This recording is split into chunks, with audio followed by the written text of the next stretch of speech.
Hey, what's up guys? It's great to see you back from another video today. So let's get started.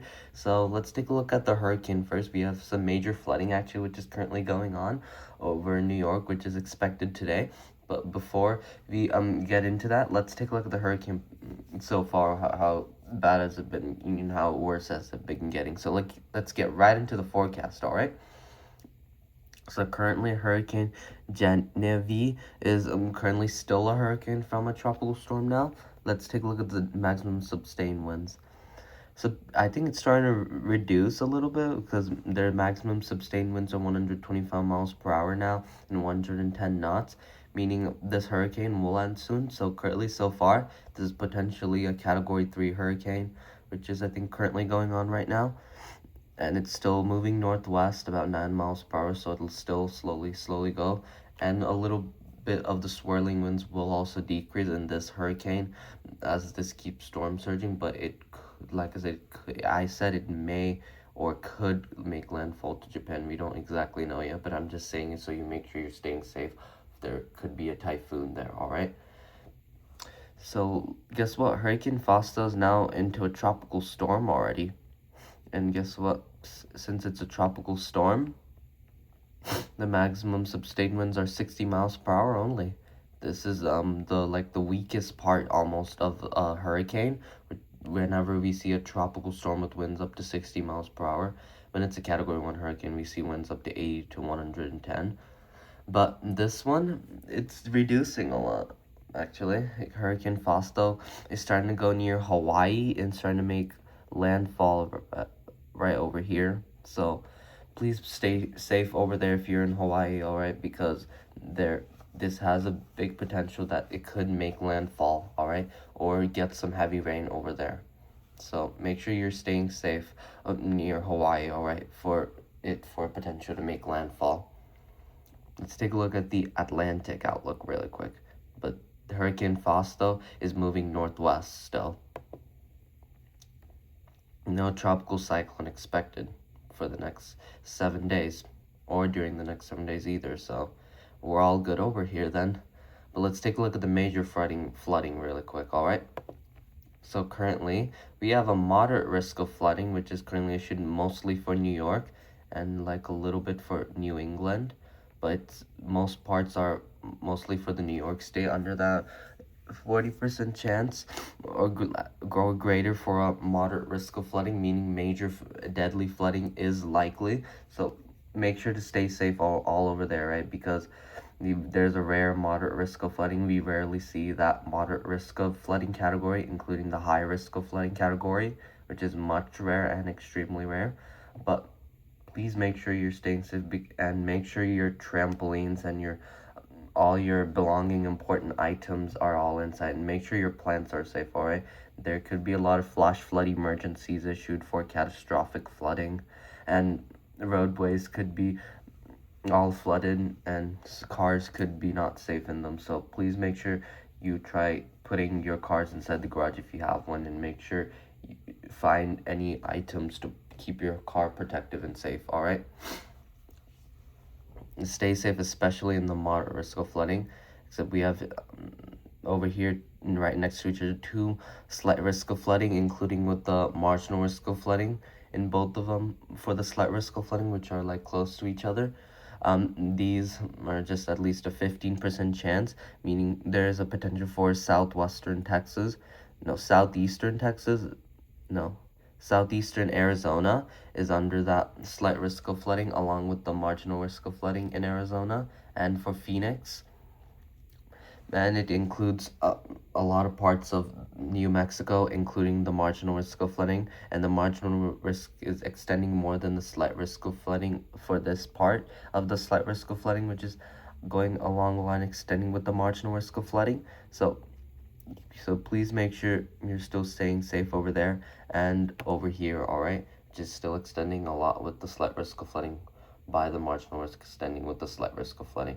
So please stay safe, especially in the moderate risk of flooding. That's our primary threat for today, where major catastrophic and flash flood emergencies could be issued. So like I said, please make sure you stay tuned and safe, all right?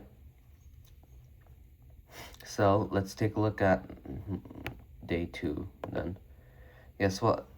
Tomorrow over Arizona, New Mexico is mostly under the marginal risk of flooding now from the slight risk of flooding, and now it's decreased a lot. We just have a small slight risk of flooding along with the marginal risk of flooding extending to Kansas and a little bit for Nebraska and South Dakota, and it could stretch to North Dakota. All right, so guess what? That's all I need to say. It's going to decrease for the next few days. I'll make sure to tell you about the next few days flash flooding updates if we get any new weather updates for if we have to get any major flooding, which is expected or not. All right, but make sure you stay tuned for weather updates though for the next few days. So currently we have a slight risk of flooding, which is no slight risk of severe weather, which is currently issued for Philadelphia and Washington D.C. and the Virginia beaches.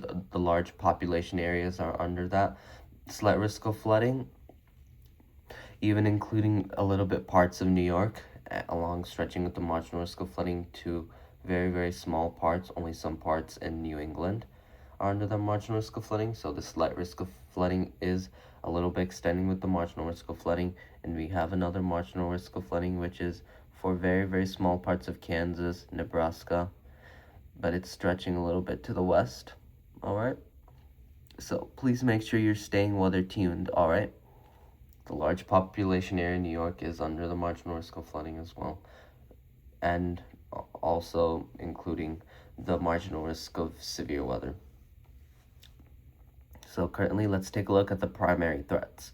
So currently, the tornado threat remains low, actually. It's only a 5% chance for a tornado threat. Intensity is extremely low, meaning we could just see 2 brief tornado spin-ups with straight line wind damage, possibly, I think. So make sure you're just staying safe for that. Any weather updates for tornado warnings. It's also extending with the 5%, 2% chance marginal risk of severe weather with that tornado probability. And the wind threat is actually the primary threat. Wind threats are getting a lot more common for a lot of potential derecho events, which we recently got one in Oklahoma, like two to 3 months ago. And there were 2 derecho events which affected 2 cities. So currently, there's a 30% chance for a wind threat, including with the slight risk of flooding, and including with the slight risk of severe weather, and including with the 15% chance for the slight risk of severe weather for the 15% chance wind threat. It's the primary larger population center risk areas are Philadelphia, Virginia Beach are under that potential, but for the 30% chance, it's also including Charlotte, Washington D.C., but it will also include Virginia Beach also, so make sure you're staying weather tuned. All right, and look, we have the 5% chance wind threat, which is extending with the marginal risk, all of it extending to New York. So today our primary New York threat will be only the moderate risk of flooding for major flooding and catastrophic flooding, which is expected today. All right, so stay tuned on the flooding and for today's wind threat, because that's our 30% chance. We will probably see winds up to 60 to 80 mile per hour or 100. We recently had 100 mile per hour winds across Illinois yesterday. Hail threat is extremely low. It's only a 5% chance hail threat mostly for the slight risk of severe weather, and with the 30% chance wind threat and a little bit with the marginal risk, but it's more in the slight risk, including with the 30% chance wind threat. But hail threat remains extremely low, but there could be potentials only to see hail up to quarter-sized hail or maybe larger. All right, so that's all I need to say for this severe weather potential, which is expected today.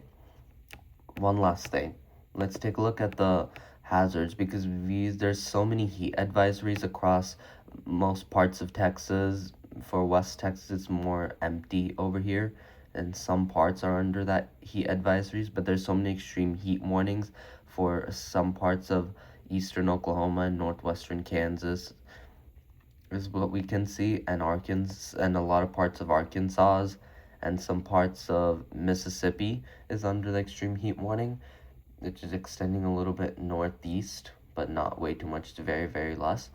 But it's also including with the heat advisories, which are in the orange, which is extending a little bit up. All right. And for west central Illinois is where it's extending and it's located at. So make sure you're staying also aware actually with the heat advisories, especially.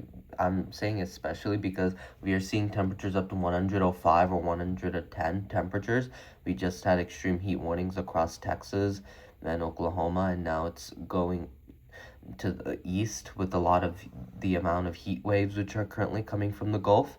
So please make sure you're staying safe for the heat advisories. You're all staying inside because it's going to be extremely hot, all right, for the entire July and for the maybe for August as well, all right? So just make sure to stay safe. All right then. Bye.